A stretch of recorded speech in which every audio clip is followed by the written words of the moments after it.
Oh, you're welcome back. Nigeria's inflation rate for March 2020 was 18.17%.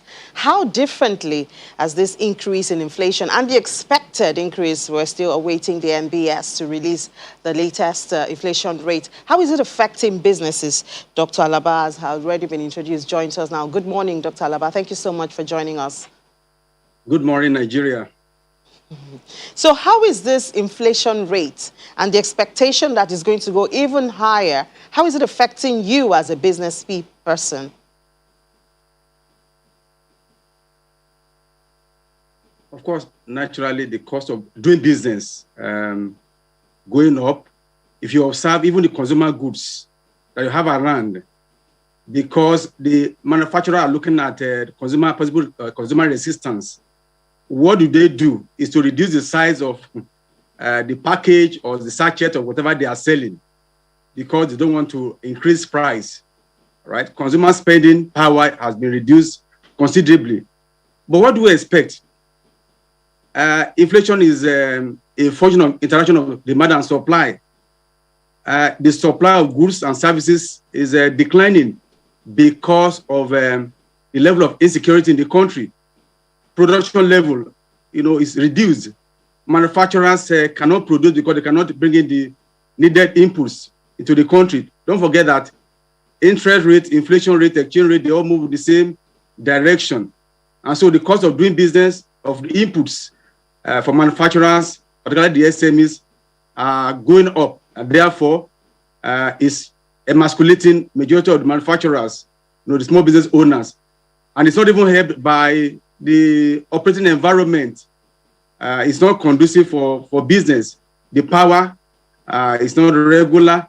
The multiple tax problem is also there in the country. And of course, the insecurity, you can't move from one place to the other. Delivering goods from one place to the other has reduced. I read the report, moving goods from the airport, Lagos airport, seaport rather, about $4,000 to move just a container. All right. Whereas to move the same container from maybe Far East, you're going to spend about $12,000. You find that these are some of the factors, environmental factors that are affecting businesses in Nigeria, particularly the small business owners who cannot really maneuver. And that's why people are just going to contract. Nobody is manufacturing. Nobody's really doing any processing in the country, except for those who are in the service industry, like banks and mobile network operators. So really, because of insecurity, I still expect that prices will go up, right? Inflation rate will also go up in the swing period when they bring out the inflation rates. So really, it's really biting up, whether it's consumer goods or industrial goods. Right. It's affecting everybody, consumers, the firm, and even the government. I mean, do you remember what is happening in Kaduna now, when government is trying to put some workers into to casualize them? Yeah. So these are some of the factors, because the income is just not there. So these are the issues. Really, unless and until we solve the security problem in the country, we'll be moving around in circle. And I think that whatever it takes to solve the security problem, we need to do it, even if we forget about our sovereignty. Getting help from developed countries, we should do it. Otherwise, there can't be any progress.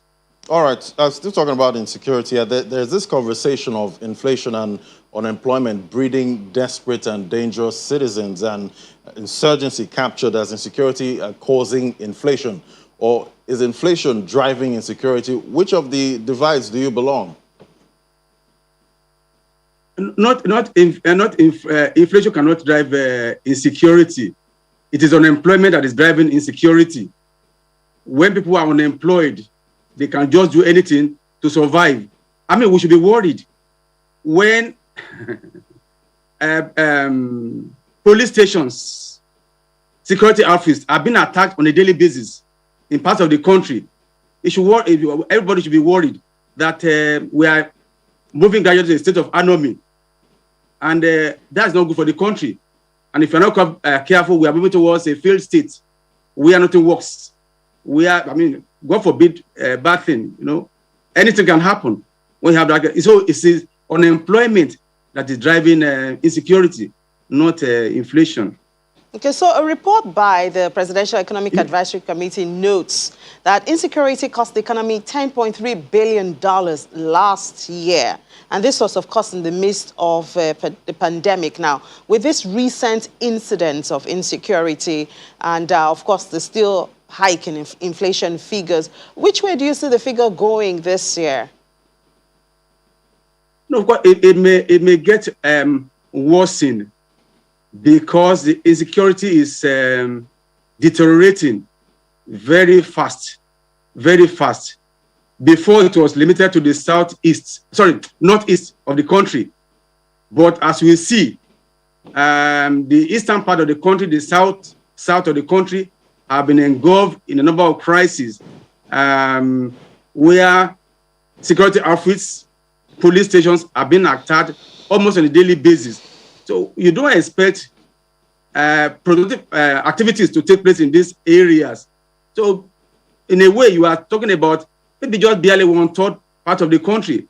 And when there's insecurity, you cannot plan long. And without strategic planning, there's no way you can have economic growth in the country. So things are likely to deteriorate further unless government makes desperate efforts. Like I said, we must forget about our sovereignty and see how we can actually seek help from abroad. After we have gotten the help and we solve our problems, of course, we can go back to the issue of sovereignty. So really, there can't be any improvement. Like I said, except those that are in service industries, things are deteriorating very fast. And of course, I expect that things may get even worse. All right, but so Nigerian situation is a very funny thing. Normally when you have a high rate of inflation, we expect economic activity to actually go up. But is the reverse is the case? High rate of unemployment competing with the high rate of inflation, what we call stagflation. So it's a really dicey situation. We can't have any improvement. Honestly, we don't need any economic prophet to tell us that. Things are likely to deteriorate further.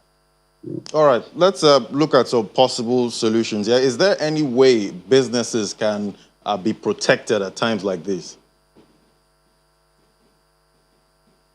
Protection is, like I said, in business, you need confidence that things are going to get better.